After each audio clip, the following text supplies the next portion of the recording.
siento, saque este momento para elogiarte. Estoy agradecido y aunque otros no te piensen, yo te pienso. Cristo, creo en ti, eres más que mi vida. Cristo, creo en ti, he venido a decir cosas lindas de ti. Santo,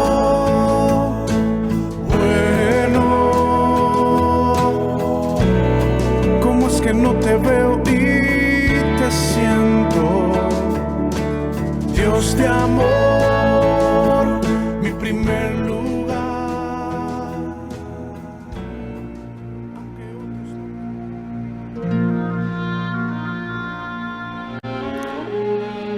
Y poderoso es Dios para hacer que abunde en vosotros toda gracia, a fin de que, teniendo siempre en todas las cosas todo lo suficiente, abundéis para toda buena obra, como está escrito.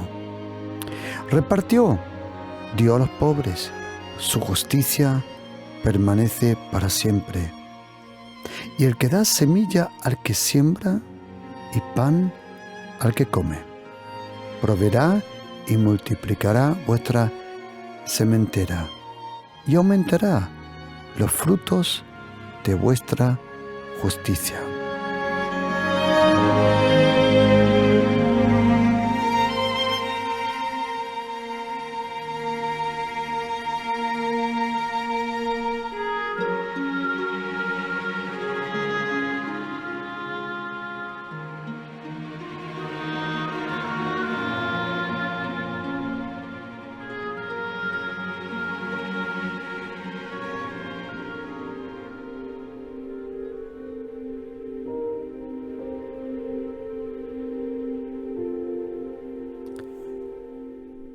Toda gracia en todo momento. La gracia de Jesucristo. Fue la gracia de Jesucristo que le permitió a Dios el Padre acercarse de nuevo a nosotros. La Biblia dice que por la gracia, por la fe, somos salvos. Es la fe en la gracia. ¿Qué significa eso? Creer en la gracia de Jesucristo. Había un hombre que aparece por primera vez en la Biblia cuando uno de los diáconos llamado Estefanos en griego la corona, cuando es apedreado, había un joven llamado Saulo de Tarso. Él estaba presente cuando aquel joven diácono fue echado fuera de Jerusalén y apedreado. ¿Por qué le mataron a ese joven diácono llamado Estefanos? La razón fue porque él estaba predicando que ese hombre a quien él predicaba, a Jesucristo, justificaba a todos aquellos que no pueden ser justificados por la ley de Moisés, que por la fe sí podían ser justos, sean gentiles, sean judíos. La fe no hacía una separación entre los judíos y los gentiles. Saulo de Tarso estuvo presente cuando este joven dijo: veo los cielos abiertos, y vio al Hijo del Hombre a la diestra de Dios el Padre. Y en un momento dijo: Señor, perdónales, perdónales. Semejante a su Maestro Jesucristo, este joven le perdonó a aquellos que le estaban matando. De alguna forma, este joven Saulo de Tarso se quedó impresionado, pero eso provocó lo contrario. En vez de dejarlo pensar la razón por qué aquel joven estaba dispuesto a morir y a perdonar, ¿qué hizo? Persiguió a aquellos a cual la carta de los Hechos le llaman los del camino. A los cristianos, al principio, antes de llamarle cristianos, y ellos sí habían sido llamados discípulos por el Señor, pero las personas que la rodeaban le conocían los del camino. Así le llamaban a los primeros cristianos, los del camino. Cuando Saulo de Tarso estuvo de camino a Damasco, de Israel, de Jerusalén a Damasco, para tomar presos todos los que estaban allí en la sinagoga de Damasco y traerlo a Jerusalén para ser condenados, cuando él perseguía los del camino, yendo a Damasco en camino, tuvo un encuentro con el camino, con aquel que dijo: yo soy el camino. Hay una persona que es el camino. Hay una persona que es la luz. Hay una persona que es la verdad. Y hay una persona que en sí concentra y se encuentra toda la vida. Y esa persona es Jesucristo, el Hijo de Dios. Hay algunos que están enojados, enfadados, decepcionados de algunos de nosotros que se llaman cristianos. Y yo lo comprendo. Probablemente un cristiano te puede decepcionar, pero Cristo nunca te va a decepcionar. Él es la fuente. Pon toda tu confianza en la persona de Jesucristo.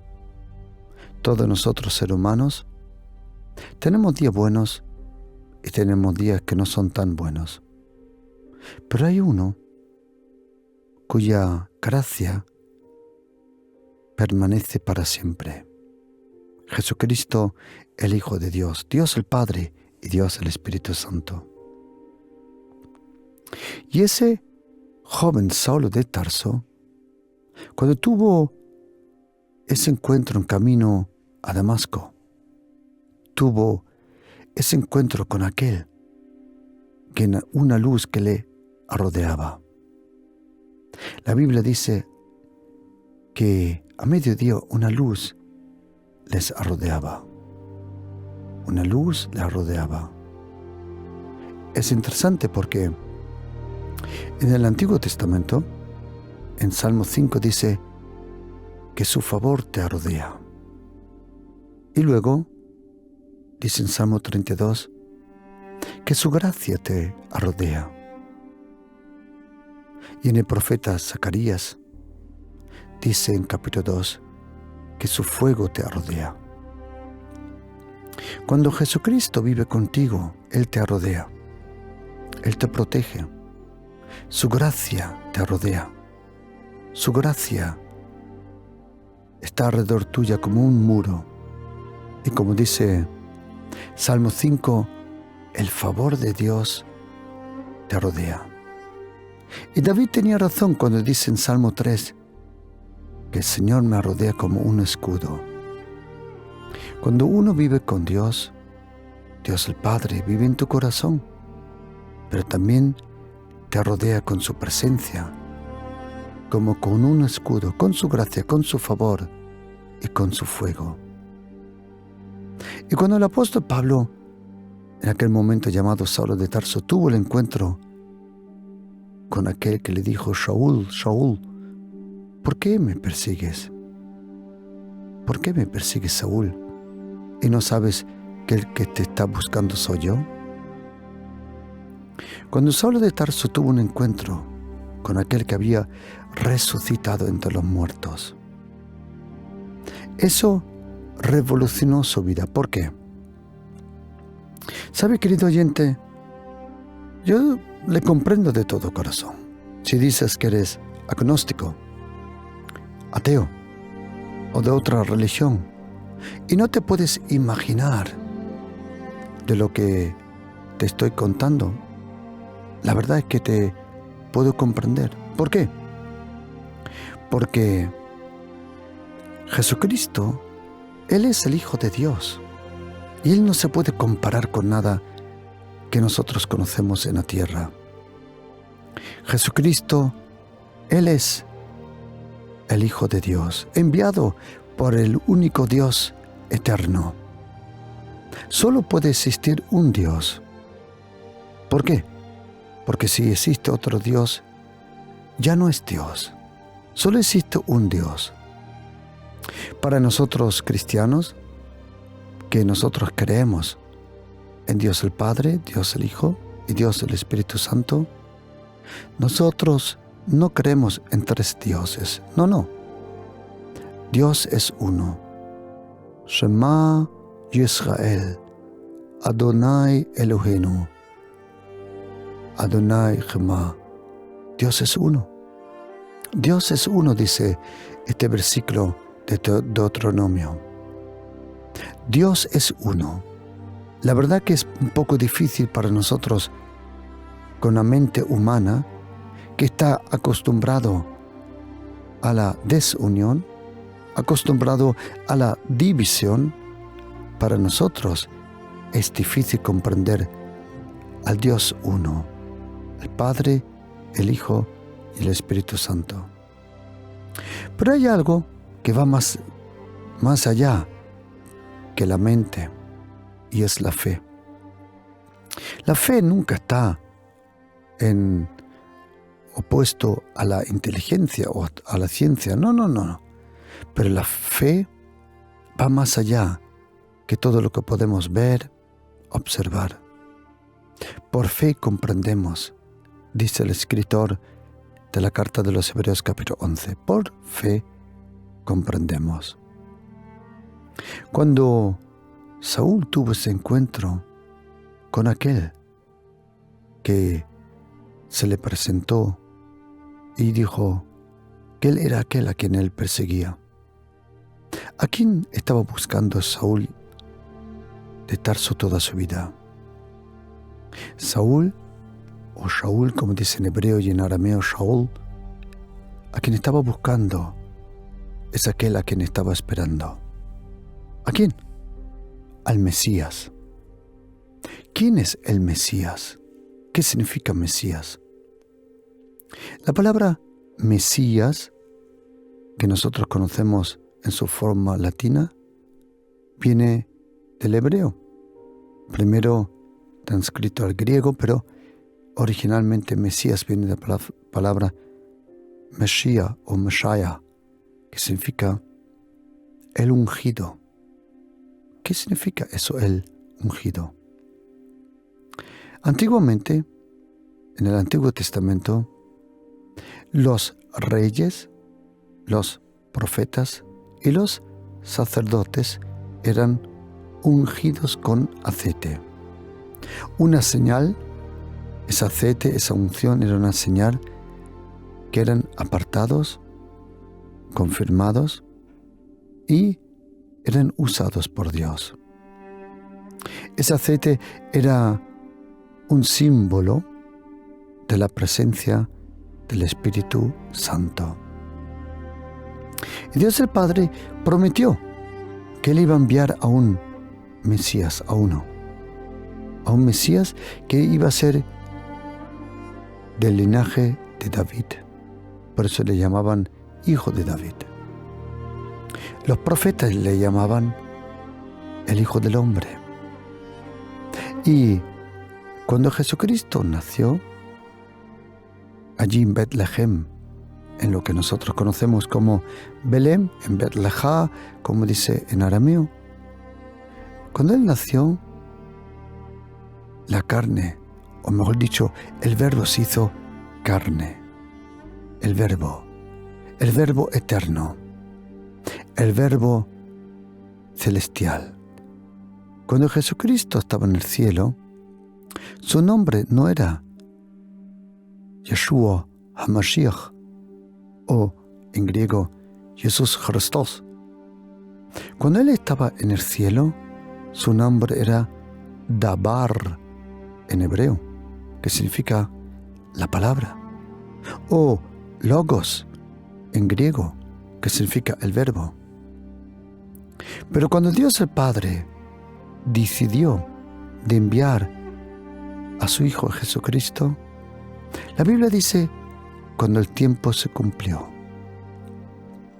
El escritor del libro de Eclesiastés, capítulo 3, tenía razón. Todo tiene su tiempo. Y cuando el tiempo se cumplió, Dios envió a su Hijo, nacido por una virgen, nacido bajo la ley para librar a los que estaban bajo la ley, o bajo la ley de Moisés y del pecado, o aquellos que estaban sin la ley de Moisés, pero aún bajo pecado. Y Jesucristo vino, como dice la Biblia, a destruir las obras del diablo. Y cuando Jesucristo vino a la tierra, Él vino, el Verbo se hizo carne. Cuando el Verbo se convirtió en Hijo, el Creador fue nombrado Padre. Y Jesucristo vino a destruir las obras del diablo. Y Él vino para vivir esa vida perfecta que le iba a permitir acercarnos a Dios. Como nosotros no nos pudimos acercar a Dios, Dios el Padre, Él envió a su Hijo Jesucristo para que Dios el Padre, a través de su Hijo y a través de la vida de su Hijo, se pudo acercar a nosotros. Ya que nosotros, nuestra vida nos alejó de Dios, la vida de su Hijo Jesucristo nos acercó a Dios. Nuestra propia vida nos alejó, pero la vida de Jesucristo nos acercó de nuevo al Creador con la creación. La vida de Jesucristo, la vida de Jesucristo es la única vida que nunca estuvo bajo el dominio del pecado. Por eso nosotros cristianos no vivimos un mixto de vida. Un día la tuya, un día la del Señor. No. El apóstol Pablo tuvo razón. Juntamente con Cristo estoy crucificado. ¿Sabes que el poder del pecado? ¿Sabías que el poder de Satanás? ¿Sabías que el poder de este mundo solo puede ir hasta el momento que tú mueres? Cuando uno muere, entonces ni el mundo, ni el pecado, ni Satanás tienen acceso a tu vida. Eso fue lo que pasó en aquella cruz.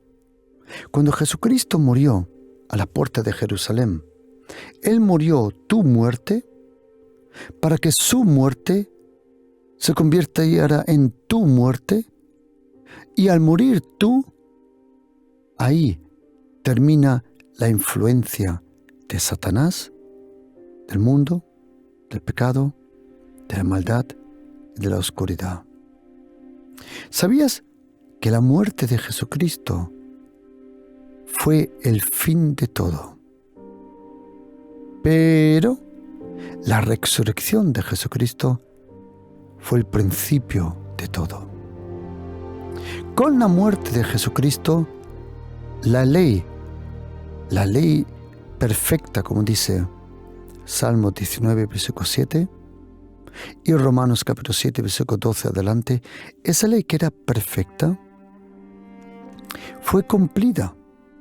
Y como tú y yo estábamos en Cristo Jesús, cuando Él murió, morimos nosotros.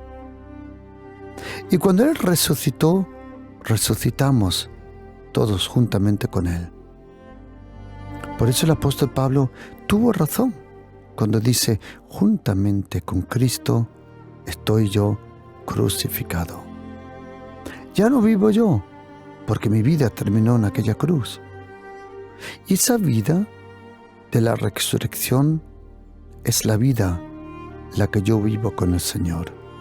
La vida de Jesucristo es esa infinita gracia.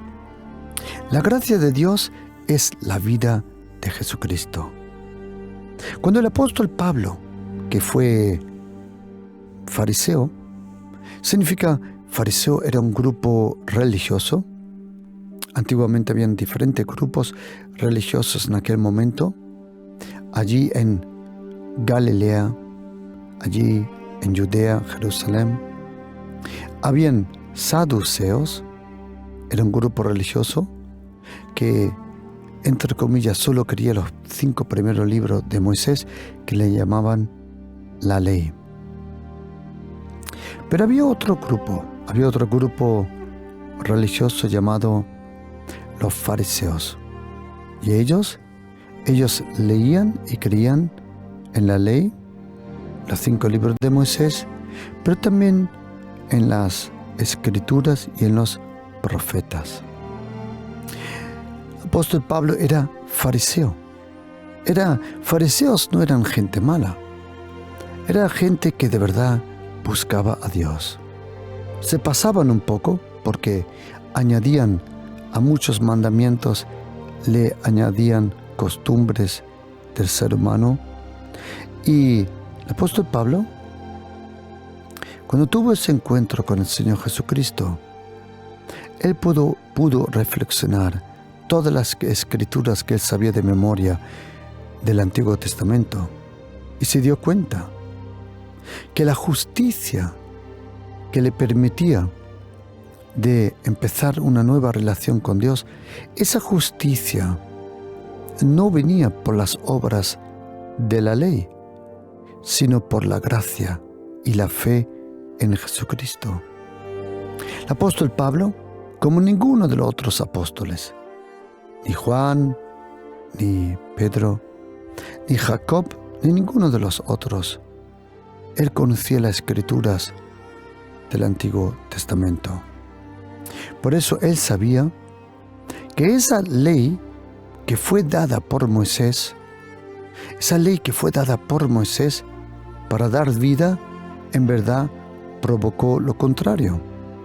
Porque la ley que fue dada para dar vida, de repente resulta que esa ley fue la condenó nuestro pecado. La ley de Moisés, tienes que imaginártelo, es como un espejo. El espejo solo refleja lo que tú eres. Si tú, por ejemplo, te pones con una cara sucia delante del espejo, el espejo no está sucio. El espejo solo refleja lo que tú tienes en tu cara. Así tienes que imaginarte la ley de Moisés. La ley de Moisés te enseñaba lo pecador que fuiste y que eres, pero la ley no puede cambiar la imagen. Por eso dice la Biblia que Jesucristo nos lavó con su sangre. La sangre de Jesucristo nos purificó. Ahora, cuando tú miras la ley, y la ley que es como un espejo, ahora tú puedes ver por la gracia. Tú puedes ver por la gracia a una persona a quien le han perdonado. A una persona que ha podido empezar de nuevo su vida y su rumbo. Cuando el apóstol Pablo, él tuvo ese encuentro con el Señor Jesucristo, él conociendo las Escrituras, como ninguno otro del Nuevo Testamento, en sus cartas el apóstol Pablo empezó a explicar que la justicia, el perdón, la salvación, la transformación, no viene por el cumplir de una religión. Y acuérdate, querido oyente, que la religión si le podemos llamar así, la religión más perfecta y la religión que más se acerca a Dios es la religión de los judíos. Pero aún así, esa religión es como un espejo. Te enseña el pecado, pero no puede cambiar el pecado. Por eso Jesucristo, cuando Él nació en esa religión, en esas costumbres, en esa ley judía. Cuando Él murió, Él cumplió toda esa ley. Como dice Mateo 5, Él lo cumplió todo. Pero en vez de festejarle, ¿qué hicimos? Le crucificamos. Y pensando que su muerte era el fin, no nos dimos cuenta que su muerte era el fin de la ley, pero su resurrección era el principio de la gracia. La vida de Jesucristo fue la vida bajo la ley, pero la resurrección de Jesucristo es la vida bajo la gracia. ¿Qué significa eso? La gracia de Jesucristo. La gracia de Jesucristo es la vida perfecta, la vida sin manchas, la vida sin pecado, la vida de Jesucristo. Pero tan importante no es tanto qué es la gracia, la pregunta es para nosotros hoy, ¿qué puede la gracia? Y es interesante que luego el apóstol Pablo escribe en segunda carta de Corintios 9, versículo 8, escribe este versículo tan impresionante sobre la gracia. Querido oyente, si quieres experimentar la gracia, si quieres ver la gracia en tu vida, te recomiendo que proclames la palabra de la gracia. Ahora, quiero aclarar una cosa. Yo sé por experiencia que hay brujos, que hay religiones que lo hacen de una forma perversa esto. Por ejemplo, dicen, si tú confiesas 3 veces al día una cosa buena, ya te vas a encontrar con ella. Eso es hechicería, eso es brujería. Yo no estoy hablando de positive speaking, de proclamar solo cosas positivas. No. Mira, hay cosas que el diablo ha copiado. Él ha copiado porque conoce el poder de la proclamación. Nosotros cristianos sabemos que la fe viene por el oír, como dice Romanos capítulo 10. La fe viene por el oír. Y sabemos que la proclamación de la palabra tiene poder. Si otro copia esa forma, ya es otra cosa, pero el original es esto, que en Mateo capítulo 13, versículo 19, el reino de Dios está en la palabra.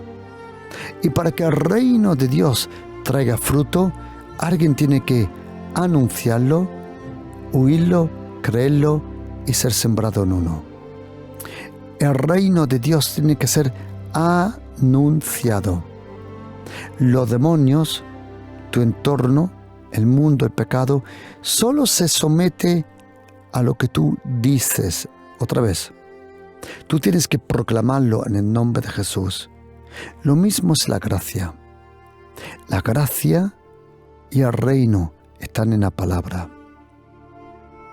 Por eso hay que proclamar la palabra de la gracia, del favor de Dios, del amor de Dios. La palabra de Dios hay que proclamarla para que desate su poder y su fuerza. Y en segunda carta de Corintios 9, versículo 8 dice, y poderoso es Dios, para que abunde en vosotros toda gracia, a fin que teniendo siempre en todas cosas todo lo suficiente, abundéis para toda buena obra. Es interesante que en un versículo aparece esta palabra 3 veces. Toda y todo. Interesante.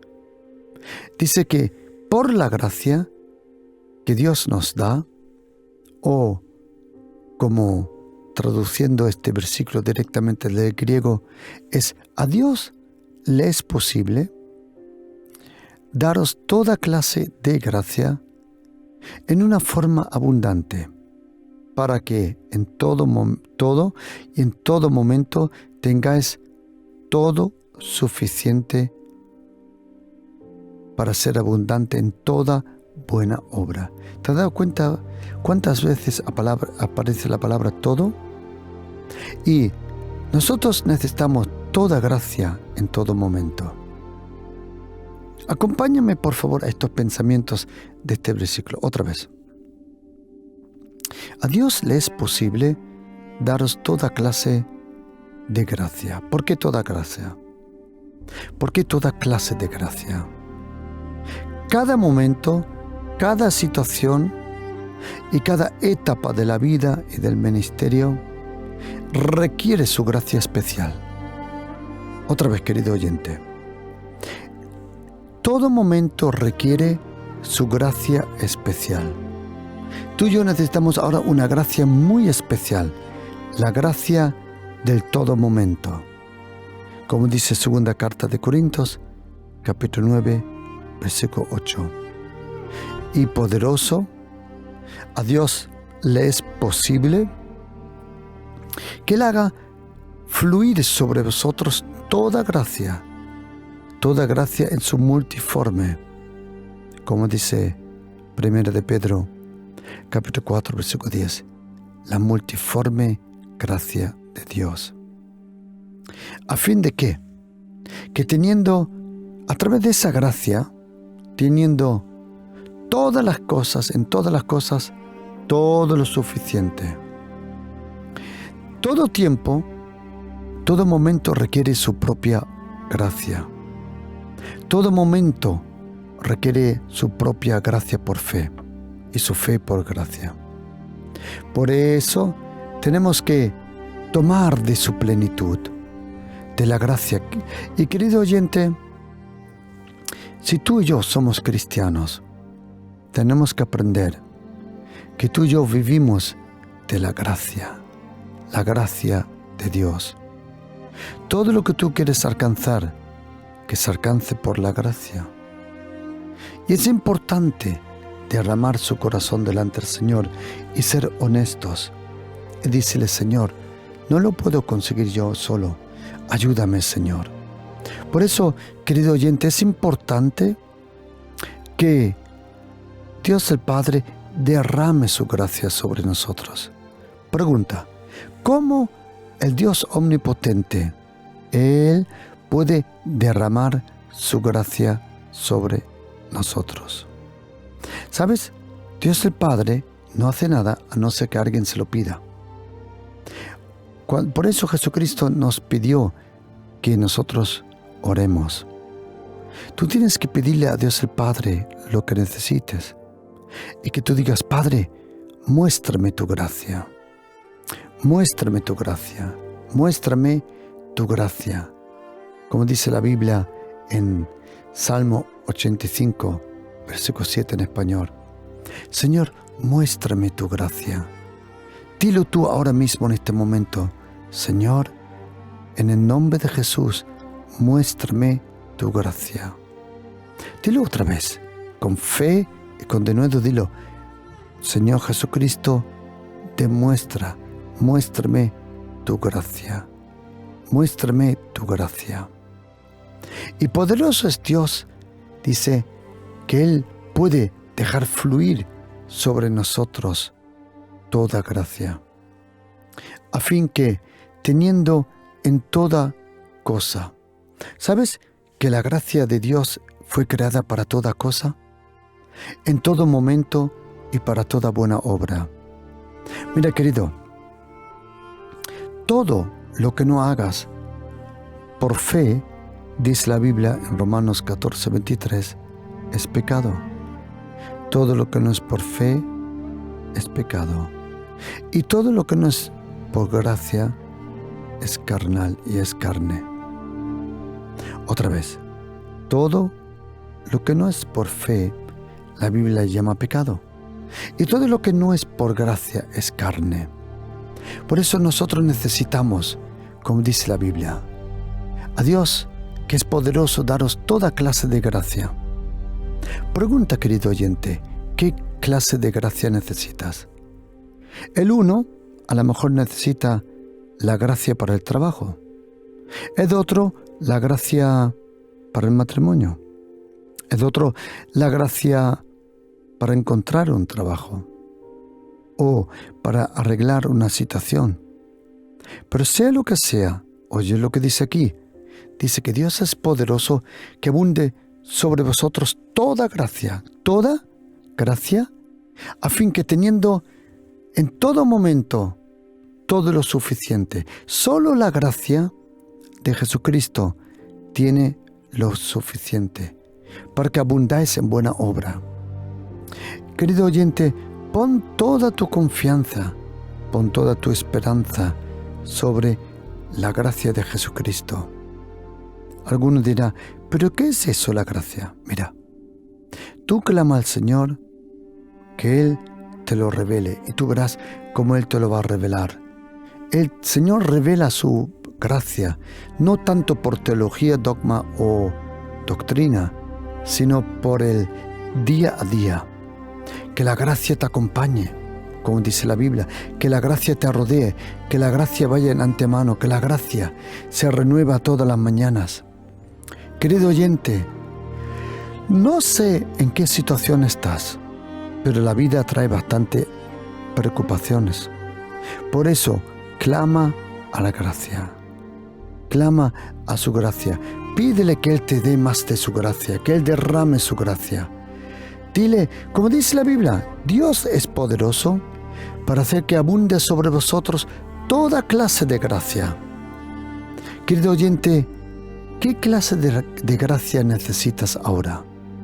Probablemente tú otra cosa que otro, pero mira, tú pídele ahora al Espíritu Santo que venga con su gracia. Esa toda gracia en todo momento, toda gracia en todo momento. Como dice la Biblia, que abunde sobre vosotros toda gracia, dice, para todo momento, teniendo siempre en todas las cosas lo suficiente. La gracia te permite tener en todas casas o en toda cosa lo suficiente, abundante para toda buena obra. Dios el Padre derrama su gracia. Levanta ahí ahora donde estás conmigo tus manos si puedes. Si puede, levanta tu mano, si no, levanta tu corazón, tu alma y tu oración conmigo. Y dile, Padre, en el nombre de Jesús, Padre, te pido que tu gracia abunde sobre mí. Díselo tú ahora. Padre, en el nombre de Jesús, te permito que tu gracia abunde sobre mí. Padre, demuestra, dame tu gracia, a fin que yo tenga en todo momento, en toda situación, lo suficiente. Dilo tú ahora con tus palabras. Padre, derrama tu gracia, derrama tu gracia, derrama tu gracia sobre mi vida. Padre, en el nombre de Jesús, yo confío en tu gracia. Padre, yo cuento con tu gracia. Y Padre, en el nombre de Jesús proclamo la gracia de Jesucristo sobre mi casa y mi entorno y mi vida. Gracia sobre gracia, gracia sobre gracia. Y como dice la Biblia, habrá una segunda gracia. Por eso, querido oyente, proclama ahora, en el nombre de Jesús, yo proclamo la gracia de Jesucristo. Y di conmigo, de su plenitud yo tomo gracia sobre gracia, gracia sobre gracia. Y te doy las gracias, Padre, que tú derramas tu gracia sobre mi vida, mi familia, mi entorno, la iglesia y sobre todo esta linda nación de España, que esté llena y llena de la gracia de Jesucristo. Amén.